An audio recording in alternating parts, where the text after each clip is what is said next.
कोई Hindi academy channel पर आपका स्वागत है। मैं आपके लिए मोस्ट इंपॉर्टेंट क्वेश्चन लेके आई हूँ। ये क्वेश्चन जो है सभी जो है परीक्षा में पूछे गए और आगे भी आ सकते हैं। आप जो है चैनल से जुड़ने के लिए चैनल को सब्सक्राइब कीजिए, वीडियो को लाइक कीजिए, दोस्तों के साथ शेयर कीजिए। डेली मैं आपके लिए ऐसी वीडियो लेके आती हूँ। आप जो है सब्सक्राइब करोगे तो आपके पास जो है नोटिफिकेशन आएगा।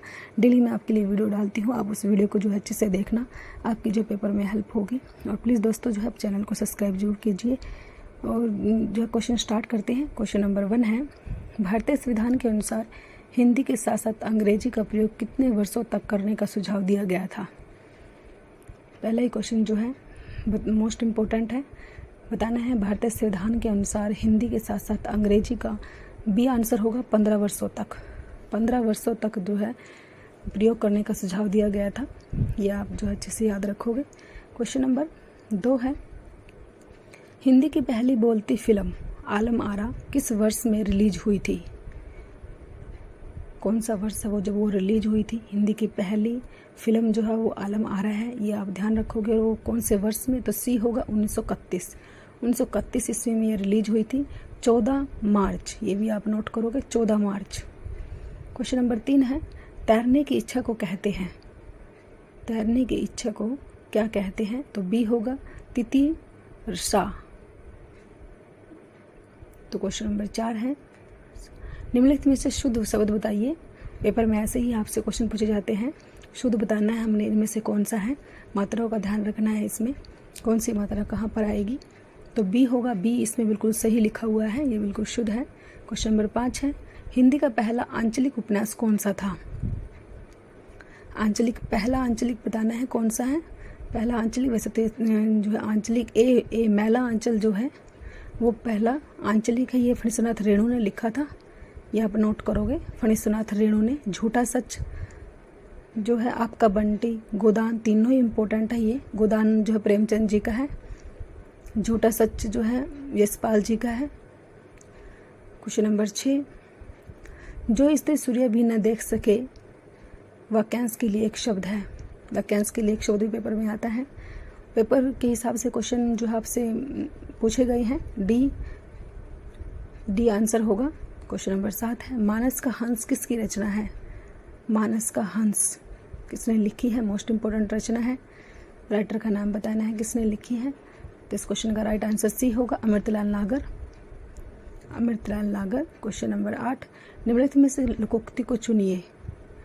लोकोक्ति कौन सी है, इसके अंदर मुहावरे लोकोक्ति में डिफरेंस पता होना चाहिए आपको। लोकोक्ति डी है, इसमें अधजल गगरी छलकत जाए, ये लोकोक्ति है। और ऊपर जो ये दिए गए ये सभी मुहावरे हैं, ये आप ध्यान रखोगे। क्वेश्चन नंबर 9 है, चतुराई में कौन सा प्रत्यय है। प्रत्यय जो है हमेशा पीछे लगता है, ये आपने ध्यान रखना है। तो इसमें बताना है कौन सा प्रत्यय है। तो बी होगा आई। आई प्रत्यय है इसके अंतर्गत। क्वेश्चन नंबर 10, पवन का संधि विच्छेद है। पवन जो है उसका संधि विच्छेद करके बताना है। पो प्लस अन होगा, सी आंसर है, पो प्लस अन। ये अयादी संधि है, ये भी आप ध्यान रखोगे। पो प्लस अन ये अयादी संधि में आती है।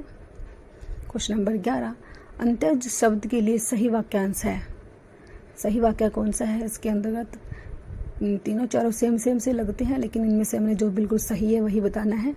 इसलिए आपने ध्यान से क्वेश्चन को पढ़ना है, ध्यान से उसका आंसर देना है। तो डी होगा, तथा कथित निम्न जाति में जन्म लेने वाला। तथा कथित। क्वेश्चन नंबर 12, मेरे तो गिरधर गोपाला दूसरा न कोई, जाके सिर मोर मुकुट मेरो पति सोई। पंक्ति में कौन सा रस है, रस बताना है। रस कौन सा है, श्रृंगार रस, हास्य रस, करुण या शांत रस। रस से संबंधित भी क्वेश्चन पेपर में जरूर आता है, आपने ध्यान रखना है। तो इसमें शांत रस है, शांत रस का प्रयोग किया गया है। निर्वेद है शांत रस का जो है स्थायी भाव निर्वेद है, ये भी आप ध्यान रखोगे। अगला क्वेश्चन है, कला और बूढ़ा चांद के लिए पंत जी को किस साहित्य पुरस्कार से पुरस्कारित किया गया था। कौन सा उनको पुरस्कार मिला था कला और बूढ़ा चांद के लिए, स्मृतिरंजन पंत को। मोस्ट इम्पोर्टेंट है, ये पुरस्कार पूछा जाता है, कौन रचना का नाम भी पूछा जाता है। तो डी होगा, हिंदी साहित्य अकादमी पुरस्कार। हिंदी साहित्य अकादमी पुरस्कार मिला था उनको, ये 1960 में मिला था, ये भी आप नोट करोगे। 1960 ईस्वी में मिला था। 1900। क्वेश्चन नंबर 14 है, मधुमालती के रचनाकार है मंजन कुतुबन जायसी मुला दाऊद। तो ए होगा मंजन। क्वेश्चन नंबर 15, सूरदास और नंददास की काव्य रचनाओं की भाषा शैली कौन सी थी? सूरदास और नंददास ने जो है कौन सी भाषा का प्रयोग किया? तो बी होगा ब्रज भाषा। क्वेश्चन नंबर 16, प्रतिवर्ष कौन सा दिन हिंदी दिवस के रूप में मनाया जाता है?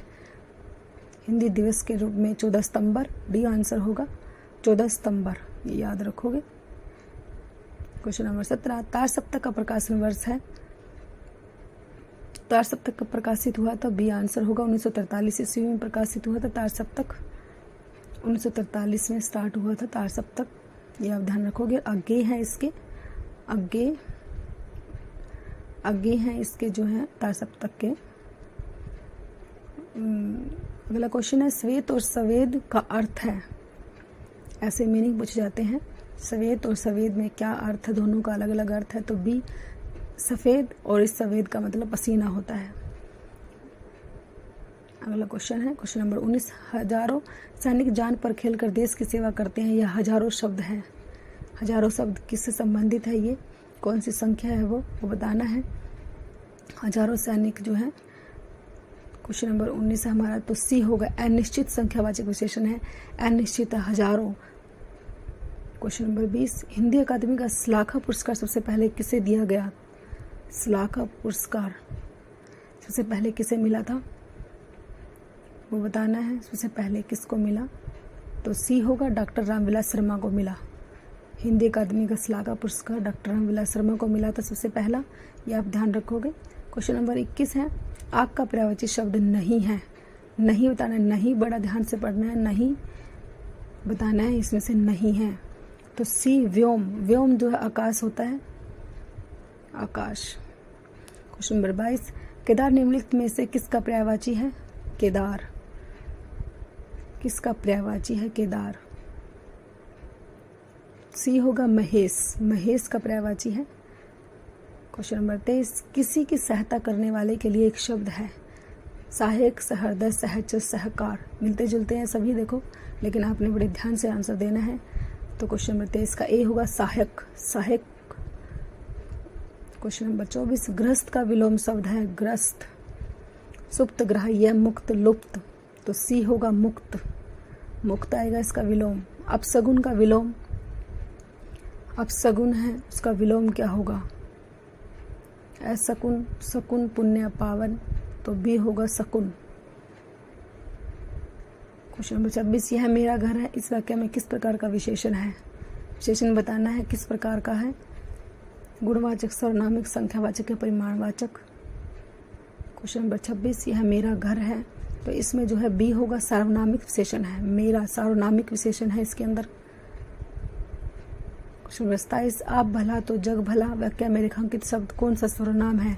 सर्वनाम बताना है, कौन सा सर्वनाम यूज किया गया है इसके अंतर्गत। ऐसे पेपर में क्वेश्चन पूछे जाते हैं, आपने इनको सभी ग्रामर को ऐसे ही आपने रिवीजन करना है।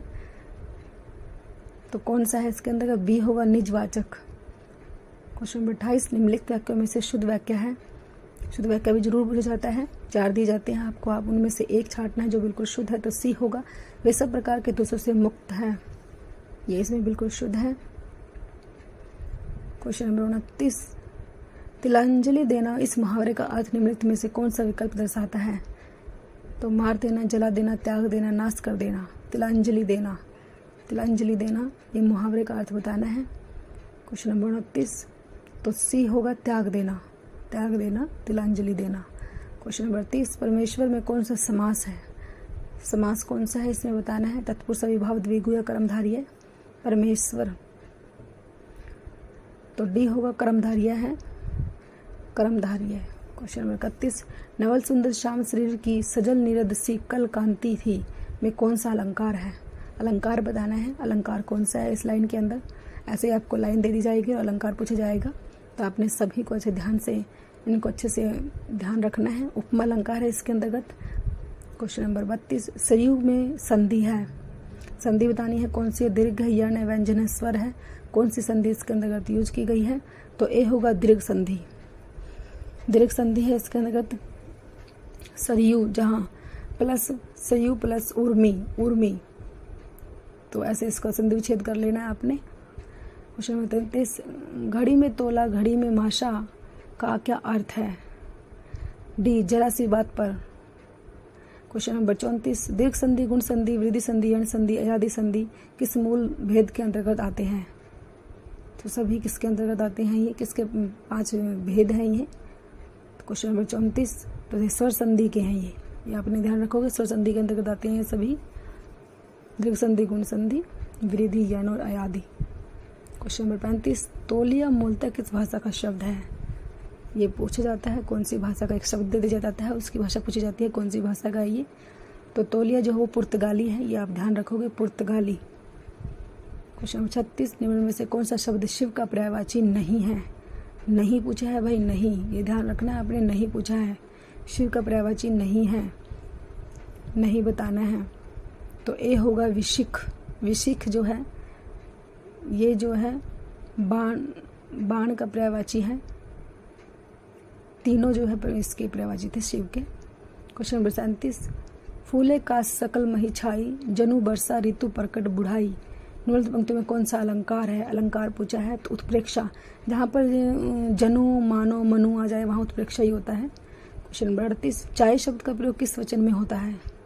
चाय जो है एक क्या है? एक वचन है, ये ध्यान रखोगे, एक वचन है चाय, एक वचन। 39, उसका भाई खेलता है, वाक्य में सर्वनाम है, उसका भाई।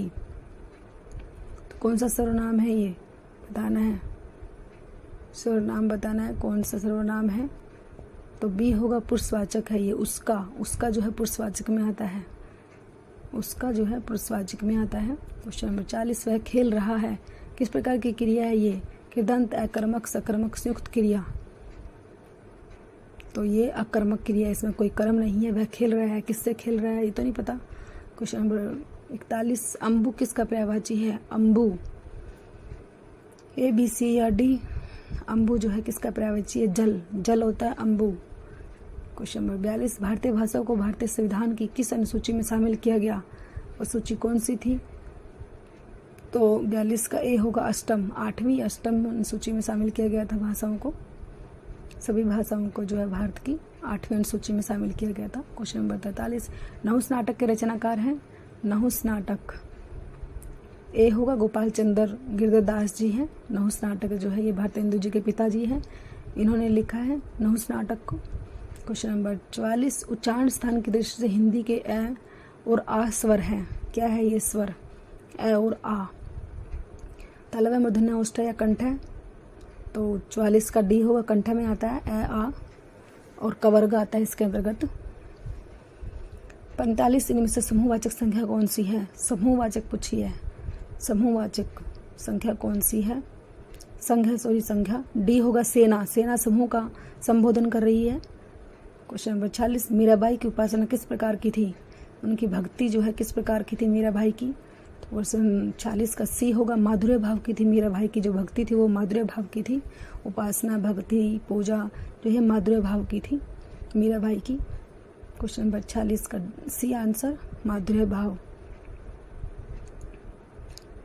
क्वेश्चन नंबर 47, बिहारी हिंदी की बोली का नाम है?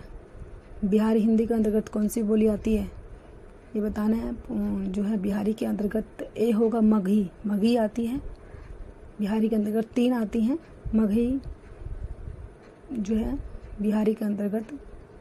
क्वेश्चन नंबर 48, पंडित का पर्यायवाची नहीं है? नहीं पूछा है, नहीं, पंडित का जो है पर्यायवाची नहीं है। दामिनी, दामिनी जो है पंडित का पर्यायवाची नहीं होता है, बिजली का होता है, नोट करोगे आप, बिजली को दामिनी कहा जाता है। क्वेश्चन नंबर 49, पथ भ्रष्ट में कौन सा समास है?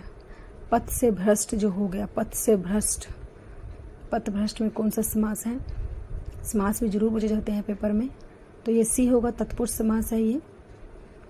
क्वेश्चन नंबर 50, मैथिली भाषा के सुप्रसिद्ध कवि हैं? मैथिली भाषा के जो है सबसे सुप्रसिद्ध कवि कौन से हैं? विद्यापति, रामधारी सिंह दिनकर, नागार्जुन, भिखारी ठाकुर। तो ए होगा क्वेश्चन नंबर 50 का राइट आंसर ए है, विद्यापति। विद्यापति जी हैं मैथिली भाषा के सुप्रसिद्ध कवि। तो प्लीज़ दोस्तों, अगर आपको वीडियो अच्छी लगती है तो वीडियो को लाइक कीजिए, शेयर कीजिए, सब्सक्राइब कीजिए चैनल को। Thanks for watching.